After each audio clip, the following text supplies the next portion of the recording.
কি বললে? সোনার আংটি? তোমার ছোট ছেলে যদি সোনা হয় গিন্নি, তাহলে সোনার দত্ত আজ থেকে 1.5 টাকা ভরি হয়ে গেল। তুমি থামো। বলুন, এসবের আপনি কি ব্যবস্থা করবেন? নইলে আমি কিন্তু আপনার ভাগ্নিকে। কি করবে? পুড়িয়ে মারবে? আজকাল নাকি নিয়ম করে রোজই কাগজে বেরোয় বধূ হত্যা। তা তোমাকে ধরে নিয়ে গেলে কিন্তু ঠ্যাংয়ের উপর ঠ্যাং তুলে পান চিবোতে পারবে না। আর তোমার পার্মানেন্ট জি, এবারই বড় বউ, সে তোমার সঙ্গে যাবে না যে বাড়া ভাত তোমার মুখের সামনে তুলে ধরবে। তোমায় খেটে খেতে হবে।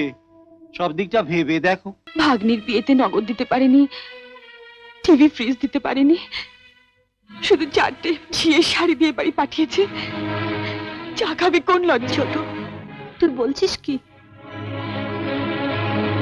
তুমি চলে যাও মামা, জীবনে কোনোদিন আর এই বাড়িতে আসবে না।